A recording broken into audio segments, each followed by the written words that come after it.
La siguiente sección es presentada por Os de Neo. Que un like no cambie tu historia. Os de Neo. Seguí tu plan. Ahora de 18 a 27 años. A raíz de que Estados Unidos cerró el consulado chino en Houston, en el estado de Texas, y China tomó una medida equivalente, cerró un consulado norteamericano en su territorio, volvió a hablarse de Guerra Fría, o de manera más completa, apareció de nuevo en los titulares de todos los medios del mundo el concepto de una nueva Guerra Fría. El mundo está hablando de una nueva Guerra Fría. No es un evento menor este roce diplomático. A nosotros el término consulado nos hace mención a una delegación diplomática menor, las de las ciudades que no son la capital de un país, pero el consulado chino en una ciudad como Houston, en el estado de Texas, es un edificio gigantesco que atiende problemas. No hay una embajada en la Argentina que tenga la importancia en cuanto a los problemas, a los temas que tramita, que tiene el consulado chino en Houston. Hay solo 5 consulados chinos en todo el territorio norteamericano, por lo tanto cada consulado chino abarca 10 estados norteamericanos en promedio, además de la embajada china que está en Washington, la capital. O sea, cerrar un consulado es un hecho importantísimo en estas superpotencias. Por lo tanto, realmente es un choque diplomático muy fuerte el que han vivido en los últimos días o el que empezaron a vivir Estados Unidos y China a partir de estas decisiones, el cierre de consulados en sus respectivos territorios. Por eso, en los medios de todo el mundo, durante el fin de semana apareció otra vez el concepto de una nueva Guerra Fría. Y la pregunta ¿es equivalente la escalada de tensiones y el conflicto, en caso de que sea permanente, que puedan tener Estados Unidos y China ahora en el siglo XXI a lo que fue la Guerra Fría, un concepto que viene del siglo XX? ¿Puede haber una Guerra Fría entre Estados Unidos y China que sea similar en su gravedad a la Guerra Fría que mantuvieron en el siglo XX Estados Unidos y la Unión Soviética? A mí me parece una pregunta clave, ¿no? Porque es importante mensurar el uso de los términos. Si vamos a usar semejante término, y el mundo lo está utilizando para referirse a las tensiones entre Estados Unidos y China en este tiempo, bueno, es importante saber por lo menos cuál sería la diferencia. Y yo creo que hay una diferencia fundamental entre la Guerra Fría que podrían sostener o estarían sosteniendo Estados Unidos y China con lo que fue la Guerra Fría, ¿no es cierto? Con lo que fue el origen de este conflicto. Primero y principal, el nombre oficial o más oficial del conflicto era la confrontación este-oeste, porque hacía mención, hablar de confrontación este-oeste, a dos sistemas, casi diría dos sistemas de vida. El sistema liberal capitalista con Estado de Derecho, en el caso de las democracias del hemisferio norte en el siglo XX, y el colectivismo de planificación centralizada con régimen de partido único, el llamado modelo socialista soviético. Esos dos mundos estaban enfrentados, esas dos visiones, esos dos sistemas, que eran prácticamente dos sistemas de vida, eran sistemas socioeconómicos y políticos,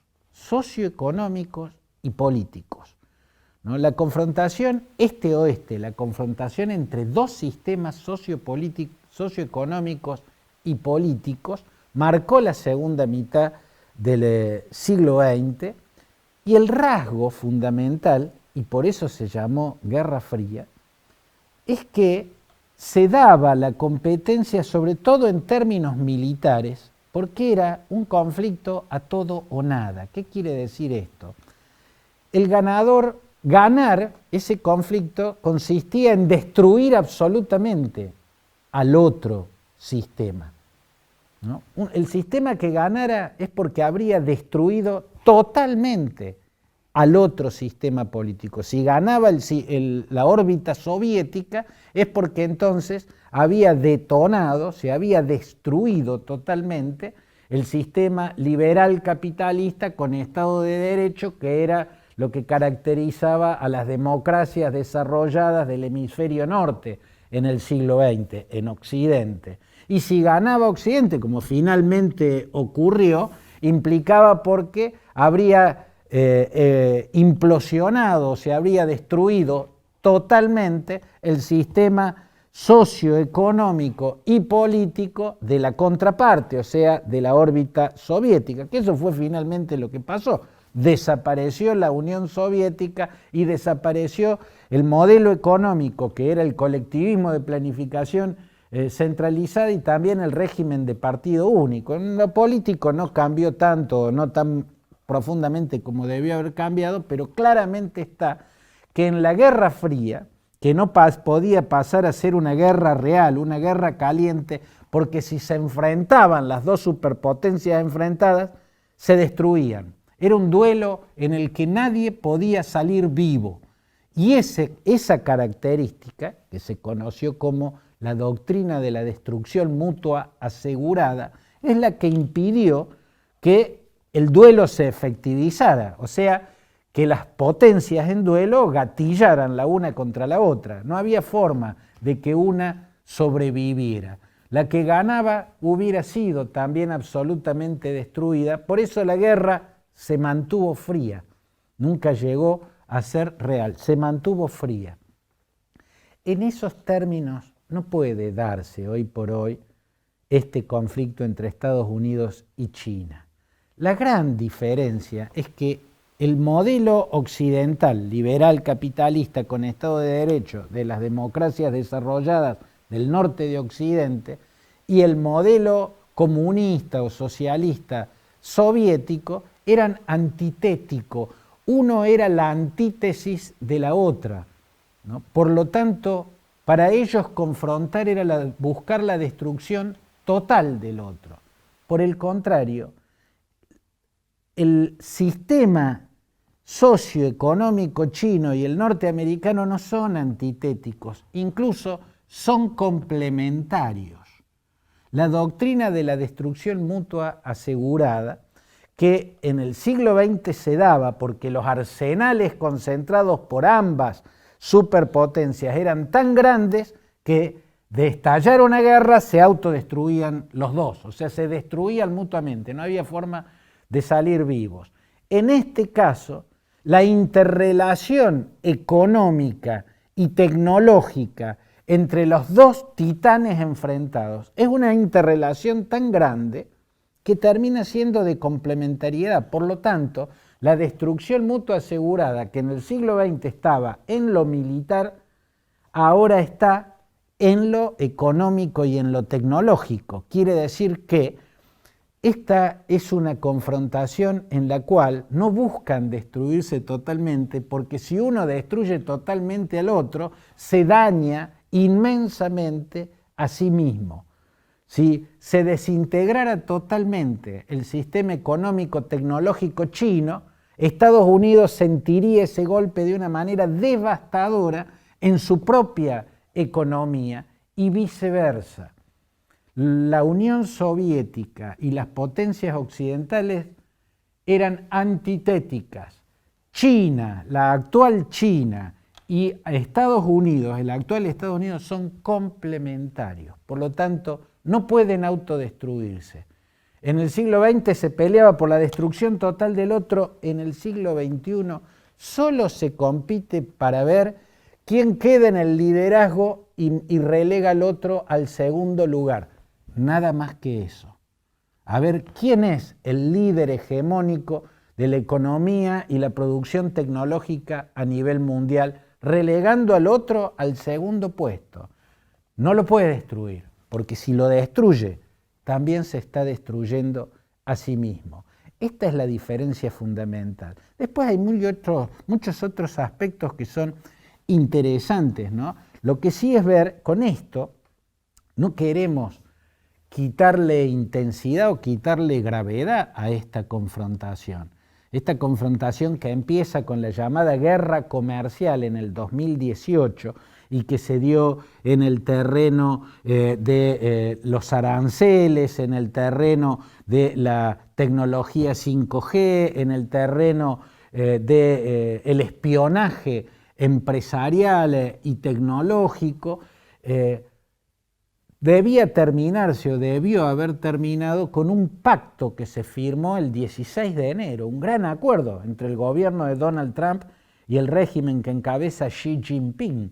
Ese acuerdo del 16 de enero, bueno, prometía una tregua que encaminara la relación hacia una coexistencia pacífica y sin embargo detonó cuando apareció el coronavirus. Entonces, en esta nueva ola, para seguir en esta nueva escalada de tensión, ya el tema central no es solo la tecnología 5G, la guerra comercial, el espionaje tecnológico, no, ahora hay cosas incluso más graves que Huawei y todo lo que caracterizó la primer parte de la confrontación. Ahora, en el centro de esta confrontación está la soberanía de Taiwán, la situación de Hong Kong, la persecución de los uigures en Xinjiang, la expansión de China en el mar oriental. Ahora hay cuestiones geopolíticas mucho más graves. Aún así, hay una diferencia fundamental con lo que el mundo llamó la Guerra Fría en el siglo XX.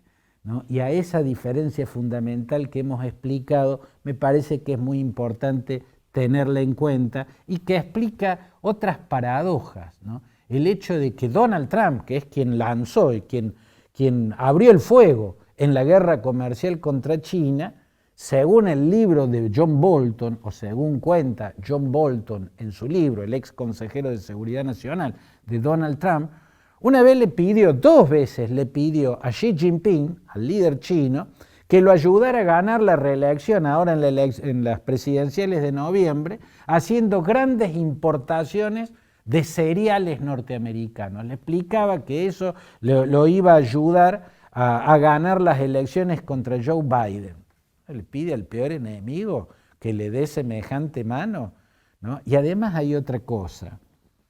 Si bien en la política de seguridad nacional que presentó la administración Trump apenas se puso en marcha, hablaba de que los principales desafíos para Estados Unidos eran la amenaza rusa y la amenaza china. En los hechos fue todo lo contrario. A Rusia le hizo favores gigantescos, como debilitar la OTAN, como sepultar o debilitar la sociedad norteamericano-europea, como quitarle presión occidental al avance ruso sobre Ucrania, en fin, grandes favores, como regalarle el terreno sirio para que sea Putin el que se imponga en ese conflicto. Bueno, lo mismo con China. Trump, ni bien llegó al gobierno, le hizo un gigantesco favor a China. Desarticuló la Asociación Transpacífico.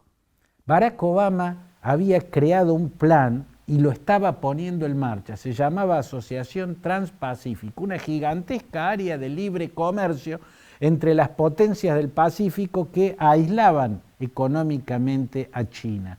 China estaba muy preocupada con esa iniciativa de Barack Obama y lo primero que hizo Donald Trump al sentarse en el despacho de la Casa Blanca fue sepultar la Asociación Transpacífico. A renglón seguido, China creó su área de libre comercio Asia-Pacífico para ocupar el vacío que le había regalado Donald Trump. Así de paradójico es el mundo de estos días.